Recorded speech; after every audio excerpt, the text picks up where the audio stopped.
One egg. Put in 1 minute. Okay. This is the bowl. 8 ounce or 2 scoops of the rice base.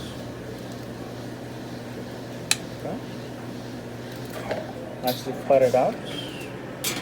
And then we're gonna put bulgogi bowl, almost full half. This much bulgogi bowl. And then we're gonna go. Okay, so slow. This is mushroom, okay, this much. Mushroom. Carrots, over. And this is what spinach, okay? Spinach a little bit. And then we're gonna have what is it? Radish a little bit, and then sprouts a little bit, and then this is zucchini, just a small piece of zucchini on the side, and the gentleman is putting sesame oil. Spray a little bit and then top it off with sesame oil. I mean the seed.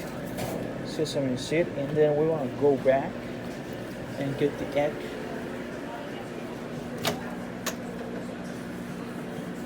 Okay. So we want to get the egg on top, and then we want to top it off with seaweed, dry seaweed. And this is called the bibimbap. Bibimbap. Okay, this is spelled Bibimbap. All right. Thank you, Diego. That was a good one.